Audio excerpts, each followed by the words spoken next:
Look at this. Belarusian mechanics. Is this unsafe for work? It's safe for work. You could show it. It's pretty funny. Doesn't look like he did what he should have done. He did get a lot of soot in the face. He looked with the glasses. It seems like he knew it was coming. Yeah, he knew it was going to be bad. Why would you sit right That's in the front of Volkswagen emissions test. Passed. I found out a little bit about how that worked. I searched for an explanation of what it did. Does anyone know what it does? I do not. No idea. It's so if I understand right, all these cars have software. The software in these cars is lying to the emissions tester and telling them that I'm all good, but in fact they're not. How would you do that? Aren't they detecting like actual carbon monoxide or whatever is spewed out? They are. I don't know how they do that. Yeah, I kept wondering, so I had to search all over for it. Apparently, what they do is when the car idles, it is in a special like emissions passing mode, so that when they test it, it runs extra clean. But so that the car can have extra power, it stops doing that and just becomes like a dirty diesel engine. So it's a dirty diesel engine pretty much all the time, except when it's not running, which it becomes a clean diesel engine. Well, it's not I don't think it's dirty in comparison to any of the other diesel engines out there, right? It's just they're trying to get more power out of it, so they're just sticking more fucking diesel in there. They're running it at an inefficient rate. It's not getting the same gas mileage either. It's not just emissions. The gas mileage standards are way off as well. I would guess, based on what little I know about diesel engines, you're right. You punch too much diesel and you get more power, but it doesn't. The unburnt stuff goes out the back and it's bad. I think that's what you're referring to. But that essentially what it is it's only clean running at idle, and then it's just like overfed all the other times. That's brilliant. They're so fucked. What I want to know is what happens to, let's say that I live in California, I own one of these vehicles now, and guess what? Tomorrow is the day I have to redo my emissions. What happens when I go down there? You pass. Good for you. Like I don't think that's the case. Like that's what I worry too. That suddenly your car is almost like a recall or something. Like you're So then what happens between me, the car owner, and the VW? Like what action lawsuit? Like is it? It won't require that. I'm hoping they'll step up. Do they literally just give the owners of these cars a pass until the cars are off the road? No. Okay, if they don't do that, then someone's really fucked. Either Volkswagen's really fucked, and they have. You know what? So Volkswagen should be able to fix this with software, right? Just stop running dirty, and now you have a car that's not as powerful as you bought. As you thought it was when you bought it, but at least you can pass emissions. And maybe what if they weren't made to actually be able to pass emissions after you've driven a certain number of miles? What if a guy's got 95,000 miles in his Passat, and he thinks it's been passing the last 60,000 miles, and it just simply can't? When I was getting my car tested like 4 years ago, I had to go to like 3 different places and do a whole bunch of shit. They were like, honestly, just drive around at 50 miles an hour for 20 minutes in this downpour of rain and then come back. And so I was just sitting there grumbling and angry, like, this is fucking ridiculous. Chrysler, you son of a bitch. Why can't you just pass this?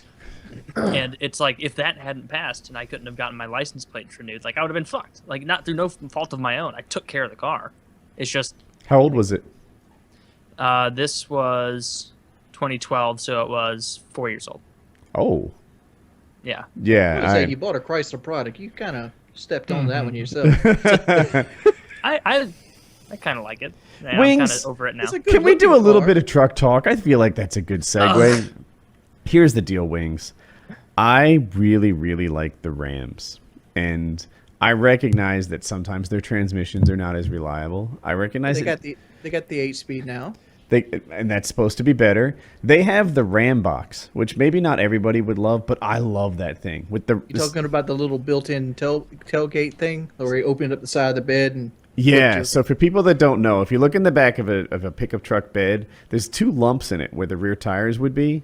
So what they do, and then like to the front and rear of those lumps is really not valuable space because the plywood fits in between it, but on top of it, it's all shit, unless you're carrying gravel or something. So what Ram did is they made the sides of the pickup bed really thick, and then they open up. They're like little trunks on either side. And to me, it's like, oh, if I had little trunks on the side of my bed, I'd carry just as much, you know, because I can't put wood in there. I can't do all sorts of things. If I had have little trunks, I could put my tools in there, my jumper cables, all those things, and I wouldn't need a toolbox because there's no trunk in a pickup truck. You got to have the toolbox to be a trunk. At least I do. So I could have the Ram box, and only Ram has that, as far as I know. There's suspensions, like even in the half-ton truck, it can go up and down by 2 inches. Now I drive like an idiot a lot, you know, over curbs and over the swales, and they also have springs in the back.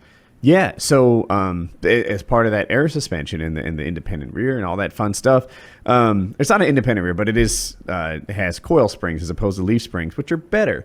Ram has always pushed the envelope in terms of advancing the suspension, and the other guys tend to follow. Well, actually, that's kind of subjective. Coil springs versus leaf springs. Like, for example, like if you have a Dodge truck, there's certain weight. You have certain weight limitations you can't do with a Dodge truck. Like you can't unless you get the airbags, at which point that's just solved, right? They have the coil and they add the airbags. Like a standard, like you couldn't do a third wheel trailer on a standard like half-ton truck with Dodge right out the gate. But you need the airbags. So you need the airbag. It just seems like the Ram is better in every way except reputation, and I wonder, like. Well, that's because of the companies. Like, here's the thing. I understand what you're saying. You want my seal of approval, and here's how I'm gonna give it to you. Ram is now owned by Fiat. I know. And like they got 2 companies on them, but the majority holder is Fiat. And most of the Ram trucks you see with really bad reputations are actually owned by Daimler Chrysler and sometimes Mercedes, which they didn't have a very good paint department in the late 90s, which kind of carried over to the early 2000s. And they have very, very, very shoddy dashwork. They use a very cheap plastic, and they never test well. Like any Ram truck never tests very well. The only Ram truck to ever test well is one with a Cummins engine in it. What and do you that's mean because test well? Are you talking about the power? Like power, traction, 4-wheel drive system, like truck shootouts kind of things where they bring all the trucks together and they test them. Rams never test well. But for an everyday driver, somebody that might not be using their truck to haul wood or pull a trailer, they're taking like their kid to school, they won't notice these kind of things. You know, how many times you're driving up a slope with ice on it while, you know, it hardly ever happens. So they never test well, and they have terrible power to weight ratios, but they're fucking luxurious as all hell now. Like the interior of a Dodge Ram, it's got me looking at it like maybe I should get a Dodge. Their interiors lead the class, their suspensions lead the class, and then the Ram box, probably a lot of people don't value it as much as me, but to me that's a huge advantage they have over the other trucks. And I just think, why not that one? I don't know about their Pentastar. Like, I think that's what their transmissions are called now, the Pentastars. Like, I've never actually ridden one, but I had my Ford truck had a 6-speed transmission, and I loved it to death. And 2 extra gears would only be better. Yeah. Like, because like I don't know what the fuel economy is on them now anyway, but like I don't know what Fiat produces. Like they're obviously a successful company. I don't know how those trucks are going to hold up in the long run. The problem with Daimler Chrysler is their interior fell apart. They put really small brakes on them, and they were just a cut rate truck trying to make a profit. First of all, loving it. If you're international, let us know what you think about Fiat, because you may have a lot more experience with them than we do. Fiat's amazing. Look, like you can't take a Ram truck built today and compare it to a Ram truck built in 2000 because 2 different companies made it. It just has the same name. Yep. And so they're untested. So you're in blind waters. That's a tricky thing. But yeah, the Rams look amazing to me. But I switch my allegiance all the time. I go from Ford to Ram. So Fords look really cool. They've got the aluminum bodies. They're tech leading. I don't like the new F-150s body. I like it a lot. But one of the challenges I have, like the EcoBoost scares me. I know people. It's fairly new, right? But it's kind of fairly new. It's a fairly new system to put it with the twin turbo setup like they have. But you got to understand, like Volvo, which is the company they're based in EcoBoost off, because when Ford bought Volvo has been making big diesel trucks with turbos their entire life, and those diesel trucks go millions of miles. But you see clapped out Chevy Silverados that are 22 years old being driven by landscape companies all the time. Do you think they'll be clapped out Ford F-150 aluminum twin turbos 18 years from now? Those aluminum ones are, a buddy of mine has one and he got some damage on it. It is so much more expensive it's a lot harder to work with aluminum and auto body too. Because but I don't know. Like, I don't fix that's the question I have when I bought the black truck. It's like, how long is this twin turbo thing going to last, and how much do they cost to fucking fix? Like, what happens when they start taking these parts off back order? Like, when this truck is 10 years old and they no longer have this set of turbos for this type of engine in stock normally. And then it's like power of the V8, yet fuel economy of a 6. No, it doesn't give you that. It doesn't. It's the most fuel-consuming 6 you'll find because they just stuck turbos on it. They shove more gas and more in there and more air in there faster than you ever could before. And it's basically the fuel economy of an 8 with the power of an 8. Yeah, because like for example, my truck, Christine, she gets about 15 miles to the gallon, combined city and highway. I like her name. Carry on. My Ford was Bethany, and she got about 16 and a half. Would you help me name my truck? She's 12 years old. She doesn't have a name yet. Gretchen. Victim 1. Gretchen's not bad. Yeah, an old lady name. Gretchen or Hannah. Wanda. Something that people were only named in like 1922. Gretchen. Gretchen's not bad. That's sticking with me. Anyway. Gretchen's not bad. But I only noticed like a mile per hour, like a mile difference in gas quality. It's like, I think I'd rather have the straight. Majority of the day, we'd rather have the standard straight rod push V8 engine over the twin turbo V6. Even though twin turbo V6 has got a lot more power, it's a lot more fun to drive. The dependability is a question there. Yeah, I don't know. It also depends on the rear end you get too, but you know this kind of stuff. These are questions the truck guy asks. Yeah, Because Dodge usually comes with really I think Dodge used to come standard with 392. Like seriously, because I know they used to push the Hemi back in 2004. They put a 392 rear end in them, but they had terrible power to weight ratio. Oh, I wonder if that's still true. Should we do a new topic? I would like to do another game. He doesn't have games for days. I'm a truck guy. Unless you've got a good topic. I mean, truck talk, man, that went... Well, you guys could chime in. Kyle has a truck. We could do a prank phone call. Kyle, how's that truck you got holding up? Apparently, those Chevrolets have this transmission issue because there's some magnesium construction in the transfer case, and there's also some vibration that's there because of a design flaw. So magnesium vibrates against steel or something until it wears away, and then you get these little pinholes in the aluminum case, and only under pressure does it leak fluid, and so you don't get any drip in your yard. And I mean, who checks the transmission fluid? So you end up with a dry transmission, dry transfer case in like a week out of nowhere, and it grinds itself to death. And I've went through 2 transmissions, and I'm about to buy my third. And this time I'm getting a special custom-made transfer case. So sometimes it might be time just to trade the old girl in. She's not that old. How old is she? 2008. That one is. She's just a baby. Like 50,000. Like 50,000 miles. My truck's got. Matter of fact, let me tell you the story. I know before we get off truck talk. My oil light came on today. Tell me, preach it. Shit. And I was amazed because the last time I changed my oil was January 18th when I put my new tires on. Like, I have gone nowhere this year. I got a story. So today, I had new gravel delivered for my private driveway, one of my driveways. And I had to use my tractor to spread the gravel. Well, over the last couple of weeks, I've been having this tricky issue where I turn the key and it doesn't start. Tractor has all kinds of things you got to do right. It's got to be in neutral. You can't have the PTO shaft on, this and that, for it to start. So I'd wiggle those different things, thinking that was my problem, and it would eventually start. So I don't know if it was the extra attempts or if it was the things I was wiggling, and I'm fucked because today it won't start at all.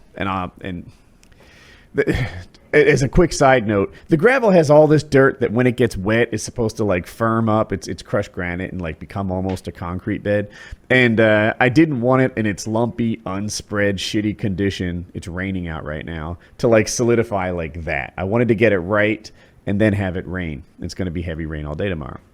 So I really wanted to have it fixed today. Anyway, we go through our diagnosis. I asked for help online. They're no use. I call a mechanic from the dealership. He was of no use. And Chiz and I just go out there and start troubleshooting it. I track it to the relay, and this is the last thing that's successfully, like, it's clicking and stuff. You can put your thumb on it and see that the relay's activating, but whatever. And I'm like, well, a relay's like $6, so I'll get a new one and see if that fixes it. And as we're headed back into the stable, I explained to Chiz, my man card's kind of on the line here with this fix, right? You know that scene in The Grinch That Stole Christmas where the heart measuring device that they used, the heart grows and grows and grows until the device fractures and is ruined? That is what would happen to a penis measuring device if this fucking fixes my tractor, right? And so I go and I switch it and whatever, and we turn the key and it starts. And that's when I run into trouble. My knees are buckling and I'm walking around like a fucking ape. Like, oh my God, why did this happen? Oh no, why did I have a bad penis? I want my old one back. Anyway, we fixed the fucking tractor. Penis grew 10 sizes. The measuring device was shattered. And I think we need to reevaluate what skilled labor's called. Like if one of the tractor guys came out and didn't do a relay check, they wouldn't come. Oh no, you he gotta was be on the doing phone. relay checks. I mean, He was on the phone, and I asked him. He didn't really point me that way. I thought he came out and actually worked on it. And No, then I called him, and I wanted to know how much a service call costs, and this and that, and it just happened to have a 1,000-pound counterweight on the back, so it was like a pain in the ass to move it. And anyway, I tracked it down to the first thing I tried, fixed it, and I felt very good. $6 fixed my tractor. So, and my penis is now giant. I don't know what I'm gonna do with this thing. It was not the starter. What did you use to spread the gravel? I have a land grader. Okay. Do you know what that is? Yeah. I feel like you have hydraulic control of it? Mm-hmm. Yeah. So I have both hydraulic top link, and of course the 3-point thing is hydraulic. So, cool. Shit. I was thinking, I was like, I hope he's not like putting it in the bucket a scoop at a time and like shaking the bucket, spilling it out, and dragging the bucket to make it smooth. Like, definitely needs some kind of a scrape blade. Yeah, a scrape blade would have worked too. I think people like the land grader type thing. I want to show people what it looks like, but there's not a good image. See, I bet a lot of people just want a new topic, but there will be a third out there that say, all right, what does a land grader look like? a third of people don't want us to move on because they want to know what a land I'm all grader is. for tractor and truck talk, but let's not be hyperbolic with our numbers here. Really? A all right. So basically, I'm pretty sure most of the people know how to use Google. This actually this one's even more like mine. It's like this. You drag it behind your tractor, and the dirt goes over those two blades, and as it gets sort of evenly distributed behind it. So it takes less talent to use than a lot of the alternatives. So I can show you guys if you're curious.